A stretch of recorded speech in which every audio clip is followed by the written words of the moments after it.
Africa में एक बहुत बड़ा क्रैक देखा गया है। ये क्रैक कीनिया, इथियोपिया और तंजानिया में देखा गया। वीडियो फुटेजेस और ड्रोन शॉट्स में देखा गया कि पूरी की पूरी कंट्रीज को एक बहुत बड़े क्रैक ने डिवाइड कर दिया है। इस क्रैक ने ना रोड देखे, ना फसलें, ना घर देखे, ना शहर। इसके कुछ हिस्से 10 मीटर तक चौड़े हैं और कुछ 2 मिलीमीटर जितने पतले। कहीं पर लोगों ने इसको मिट्टी से भरना शुरू कर दिया तो कहीं पर इसके ऊपर टेम्पररी ब्रिज बनाए जाने लगे। लोगों को ख्याल था कि शायद नरम मिट्टी किसी वजह से बैठ गई है। लेकिन अफ्रीकन कॉन्टिनेंट का नाम सुनते ही हमारे जहन में आता है कि ये सबसे गर्म कॉन्टिनेंट होगा, लेकिन ऐसा नहीं है। अफ्रीका की लोकेशन अर्थ के ठीक सेंटर में आती है, यानी प्राइम मेरिडियन और इक्वेटर की लाइंस जहां आपस में मिलती हैं, ठीक उसी जगह पर अफ्रीकन कॉन्टिनेंट मौजूद है।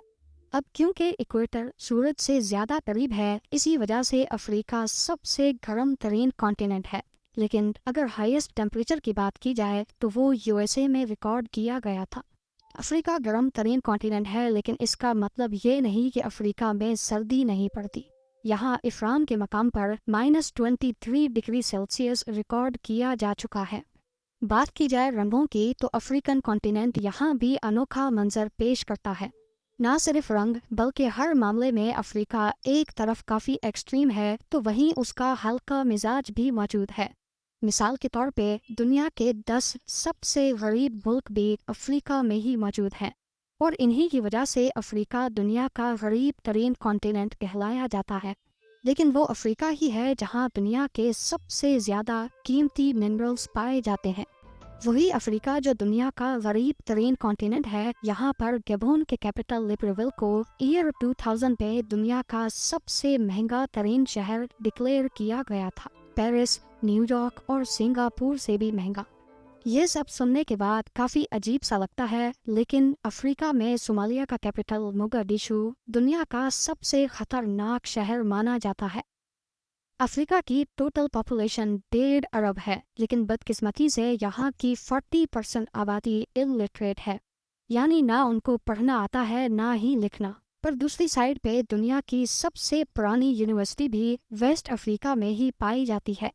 माली के शहर टिम्बक्टू में मौजूद ये यूनिवर्सिटी 800-900 साल पहले बनी थी और अपने उरूज पर इसमें 25,000 स्टूडेंट्स पढ़ते थे, जबकि उस वक्त यहाँ की टोटल पॉपुलेशन ही 1 लाख थी। हैरानी की बात है कि दुनिया में सबसे ज़्यादा ट्विन बर्थ रेट भी अफ्रीका में ही पाया जाता है। यहाँ 1000 में से 50 बर्थ्स ट्विन बेबीज़ की होती हैं। ये इंटरनेशनल ट्विन बर्थ रेशो से कई ज़्यादा है, लेकिन अभी तक साइंस इस बात से लाइल्म है कि अफ्रीका में ही ऐसा क्यों होता है। दूसरी तरफ यहाँ पैदा होने वाले हर 14 में से एक बच्चा पैदा होने के बाद घर पहुँचने से पहले ही मर जाता है। चाइल्ड मोर्टेलिटी का ये रेशो भी दुनिया में सबसे ज़्यादा अफ्रीका में ही पाया जाता है। ईस्ट अफ्रीका में कीनिया अपने रनर्स की वजह से खासा मशहूर है। 2010 में कीनिया के रनर्स ने 156 में से 126 इंटरनेशनल मैराथन्स जीते थे। इनमें से ज़्यादातर चैंपियंस कलिंजी नामी कबीले से ताल्लुक़ रखते हैं, पर साइंटिस्ट अभी तक इस राज से पर्दा उठाने की कोशिश कर रहे हैं कि आखिर इस कबीले में ऐसी कौन सी खास बात है। दुनिया की सबसे जल्दी ख़त्म होने वाली जंग भी अफ्रीका में ही लड़ी गई थी, सिर्फ 38 मिनट्स की जंग। 27 अगस्त 1896 को ये जंग ज़ंज़ीबार और ग्रेट ब्रिटेन के दरमियान लड़ी गई थी। हुआ कुछ यूँ था कि 25 अगस्त 1896 को ज़ंज़ीबार के सुल्तान हमाद बिन थुएनी की अचानक मौत हो गई। इनको इनके ही कज़न खालिद बिन बरगश ने जहर देकर मारा और ज़ंज़ीबार का नया सुल्तान बनकर बैठ गया। इस नए सुल्तान को जर्मनी की सपोर्ट हासिल थी, जबकि ब्रिटिशर्स चाहते थे कि उनकी पसंद का नया सुल्तान बने। लिहाजा ब्रिटिश मिलिट्री ने नए सुल्तान को अल्टीमेटम दिया कि वो ज़ंज़ीबार के तख्त को सुबह 9 बजे तक खाली कर दे। खालिद बिन बरगश ने ग्रेट ब्रिटेन का हुक्म मानने से इनकार किया और अपने 2800 फौजी आइलैंड पर अपने महल के बाहर खड़े कर दिए। सुबह 9 बजे जब अल्टीमेटम ख़त्म हुआ तो ब्रिटिश रॉयल नेवी की शिप्स ने आओ देखा नताओ सुल्तान के महल पे गोलों की बारिश कर दी और 9:37 पे महल का झंडा उखाड़ दिया। 38 मिनटों तक चलने वाली इस जंग में जहां सुल्तान के 2800 में से 500 फौजी मारे गए, वहीं ब्रिटिश नेवी का सिर्फ एक सेलर जख्मी हुआ था। अफ्रीका की बात हो और इजिप्ट के पिरामिड्स की ना हो, ऐसा कैसे मुमकिन है? लेकिन क्या आपको मालूम है कि इजिप्ट से 2 गुना ज्यादा पिरामिड्स सूडान में मौजूद हैं, और ये भी एक अफ्रीकन कंट्री ही है। एस्टिमेट्स के मुताबिक सूडान में 250 से ज्यादा पिरामिड्स हैं, जबकि इनकी साइज काफी छोटी है। इसी वजह से ये टूरिस्ट्स के बीच ज्यादा फेमस नहीं। इतना सब कुछ अफ्रीका में हो रहा है तो जाहिर है ये काफी बड़ा भी होगा, पर ये क्या वर्ल्ड मैप पे ये इतना छोटा क्यों दिख रहा है? इस वर्ल्ड मैप पे अफ्रीकन कॉन्टिनेंट को देखें और फिर यूएसए के इस कॉन्टिनेंट को देखें। देखने में अफ्रीकन कॉन्टिनेंट अमेरिकन कॉन्टिनेंट से काफी छोटा लग रहा है, लेकिन हकीकत में अफ्रीका जितना मैप्स पे दिखता है उससे कहीं ज्यादा बड़ा है। नंबर्स की तरफ देखा जाए तो अफ्रीका लगभग 3 करोड़ स्क्वायर किलोमीटर बड़ा है। अगर मैप पे दिखने वाला अफ्रीका इतना बड़ा है तो यकीनन अमेरिकन कॉन्टिनेंट 4 या 5 करोड़ स्क्वायर किलोमीटर बड़ा होगा। पर असल में अमेरिका का एरिया सिर्फ 90 लाख स्क्वायर किलोमीटर्स है। जी हाँ, अफ्रीका से भी 3 टाइम्स छोटा। असल में जो वर्ल्ड मैप हम इस्तेमाल करते हैं ये हमारे अर्थ का एक आसान वर्जन है, ना कि असल वर्जन। दुनिया का सही मैप मौजूद ही नहीं है और ना ही इसको परफेक्टली बनाया जा सकता है, क्योंकि हमारी दुनिया गोल है और फ्लैट मैप पे कॉन्टिनेंट्स और इनकी साइज को सही से बयान करना पॉसिबल नहीं है। इसकी एग्जाम्पल एक टेनिस बॉल की है जिस पर टेप चढ़ी हो। अगर हम उसकी टेप उतार कर उसको फ्लैट सरफेस पे रखने की कोशिश करें तो कहीं ना कहीं से वो उठी ही रहेगी। अगर उसको बिल्कुल फ्लैट करना हो तो हम इसको स्ट्रेच करेंगे, जिससे वो बिल्कुल सीधी तो हो जाएगी, लेकिन अब उसका एरिया बदल जाएगा। ठीक इसी तरह जब गोल दुनिया को 2D मैप में कन्वर्ट किया जाता है तो पोल्स के करीब वाले कॉन्टिनेंट्स जरूरत से ज्यादा बड़े स्ट्रेच होने की वजह से लगते हैं। इसी मैप में ग्रीनलैंड को देखें, कितना बड़ा लग रहा है, लेकिन असल में ये अफ्रीका तो दूर, यहाँ की कंट्री कॉन्गो से भी छोटा है। अफ्रीका क्योंकि इक्वेटर के बिल्कुल करीब है, इसी वजह से 2D मैप पे ये स्ट्रेच नहीं बल्कि श्रिंक या फिर सिकुड़ा हुआ लगता है। हकीकत में ये इतना बड़ा है कि इसके अंदर पूरा यूएसए, चाइना, इंडिया और इवन यूरोप का भी काफी सारा हिस्सा फिट आ सकता है। जियोग्राफी की बात हो ही रही है तो हम थोड़ा इसकी और गहराई में जाकर ये जानने की कोशिश करते हैं कि क्या अफ्रीका हमेशा से ही ऐसा था जैसा आज दिखता है? क्या कोई ऐसा टाइम भी था जब अफ्रीका बिल्कुल ही अलग दिखता था?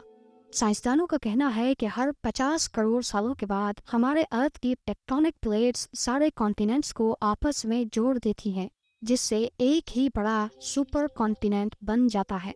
आखिरी बार ये सुपर कॉन्टिनेंट 20 करोड़ साल पहले टूटना शुरू हुआ था, जिसको आज पेंजिया कहा जाता है। इस एनिमेशन में आप देख सकते हैं कि कैसे एक ही सुपर कॉन्टिनेंट टूटकर अलग अलग छोटे कॉन्टिनेंट्स में बट गया। साइंसदानों का दावा आज प्रूव भी होता है, क्योंकि ईस्टर्न साउथ अमेरिका की शेप वेस्टर्न अफ्रीका के साथ एक पजल पीस की तरह मैच करती है। पेंजिया की इस थ्योरी को मजीद साबित करने के लिए साउथ अमेरिका और अफ्रीका में मीजोसॉरस के फॉसिल्स मिले हैं, जिससे ये जाहिर होता है कि ये दोनों कॉन्टिनेंट्स जो आज समंदर पार हैं, ये असल में कभी एक ही हुआ करते थे। और साउथ अमेरिका में अमेज़न रेन फॉरेस्ट में पाई जाने वाली काफ़ी स्पीशीज ऐसी हैं जो वेस्ट अफ्रीका के इन जंगलात में भी पाई जाती हैं। गूगल अर्थ पर भी आप अफ्रीका के इस हिस्से को ऐसा ही हरा भरा देख पाएंगे जैसा कि साउथ अमेरिका है। पर क्या अफ्रीकन कॉन्टिनेंट हमेशा ही ऐसा रहेगा? कॉन्टिनेंट्स के जुदा होने का ये प्रोसेस करोड़ों सालों से चलता आ रहा है और अभी तक चल रहा है। 2018 में खबरें गर्दिश करने लगीं कि अफ्रीका में एक बहुत बड़ा क्रैक देखा गया है। ये क्रैक कीनिया, इथियोपिया और तंजानिया में देखा गया। वीडियो फुटेजेस और ड्रोन शॉट्स में देखा गया कि पूरी की पूरी कंट्रीज को एक बहुत बड़े क्रैक ने डिवाइड कर दिया है। इस क्रैक ने ना रोड देखे, ना फसलें, ना घर देखे, ना शहर। इसके कुछ हिस्से 10 मीटर तक चौड़े हैं और कुछ 2 मिलीमीटर जितने पतले। कहीं पर लोगों ने इसको मिट्टी से भरना शुरू कर दिया तो कहीं पर इसके ऊपर टेम्पररी ब्रिज बनाए जाने लगे। लोगों का ख्याल था कि शायद नरम मिट्टी किसी वजह से बैठ गई है, पर असल में साइंटिस्ट का कहना है कि अफ्रीकन कॉन्टिनेंट 2 हिस्सों में बट रहा है। पहले ऐसा समझा जाता था कि अफ्रीका एक ही टेक्टोनिक प्लेट के ऊपर खड़ा है, लेकिन 1970 में कुछ ऐसे सबूत मिले जिससे ये पता चला कि अफ्रीकन प्लेट टूट रही है। जियोलॉजिस्ट्स को पहले से इसकी खबर थी, लेकिन उनको ये मालूम नहीं था कि ये इतना जल्दी हो जाएगा। तो अब सवाल उठता है कि क्या अफ्रीका वाकई में 2 हिस्सों में तकसीम हो रहा है, जैसा कि करोड़ों साल पहले साउथ अमेरिका इससे अलग हुआ था? इसका जवाब अभी तक किसी के पास नहीं है। इसमें कोई शक नहीं कि ईस्ट अफ्रीका की टेक्टोनिक प्लेट का बहुत बड़ा हिस्सा टूट चुका है, रेड सी से लेकर मोज़म्बिक तक, और ये हर साल करीब 6 मिलीमीटर तक अफ्रीकन कॉन्टिनेंट से दूर हो रहा है। ये भी हो सकता है कि ये पूरा हिस्सा अलग होकर एक आइलैंड बन जाए, या फिर इसके बीच रेड सी की तरह कोई नया ओशन नमूदार हो जाए, या फिर ये प्रोसेस यहीं पर ही रुक जाए। साइंटिस्ट का ख्याल है कि जो कुछ भी होगा, इसको करीब 5 करोड़ साल लग जाएंगे।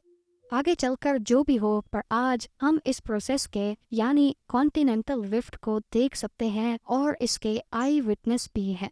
ये हमारे लिए एक याद दहानी भी हो सकती है उन तबाहकुन ताकतों की जो जमीन के नीचे छुपकर अपना काम कर रही हैं। अफ्रीका की गहराई में सिर्फ तबाहकुन ताकतें ही नहीं, बल्कि पूरी दुनिया में पाए जाने वाले नेचुरल रिसोर्सेज का 1/3 हिस्सा भी मौजूद है। यहाँ तक कि दुनिया में जब भी किसी नायाब मिनरल की तलाश करनी हो तो साइंटिस्ट सबसे पहले अफ्रीका की ज़मीन को चुनते हैं, क्योंकि उनको पक्का यकीन होता है कि ये कहीं और मिले ना मिले, अफ्रीका में ज़रूर मिलेगा। मिसाल के तौर पे कोलम्बाइट टेंटलाइट एक ऐसा मेटल है जो आजकल इलेक्ट्रॉनिक्स को बनाने में काम आता है। इसको अक्सर कॉल्टन भी कहा जाता है। इसकी खास बात यह है कि इसको जंग नहीं लगता और इसका मेल्टिंग पॉइंट भी काफ़ी ज़्यादा होता है। इस मेटल से कैपेसिटर्स बनाए जाते हैं जो आजकल हर इलेक्ट्रॉनिक डिवाइसेस में इस्तेमाल होते हैं। अंदाज़ा किया जाता है कि इस मेटल के 80% रिजर्व्स अफ्रीका में ही पाए जाते हैं। इसी तरह एल्युमिनियम की प्रोडक्शन में इस्तेमाल होने वाला बॉक्साइट भी अफ्रीका में ही पाया जाता है।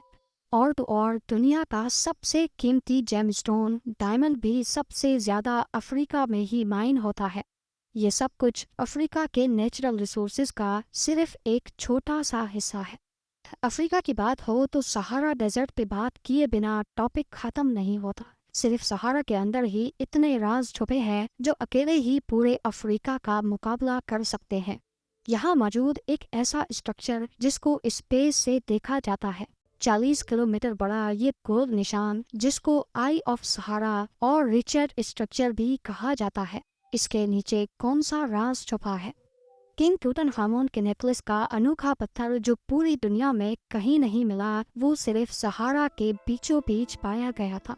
सहारा से पहले यहाँ क्या होता था और कैसे ये इतने बड़े रेत के समंदर में बदल गया, वो भी सिर्फ अफ्रीका के नॉर्थ में, जबकि बाकी पूरा अफ्रीका हरा भरा और ट्रॉपिकल है।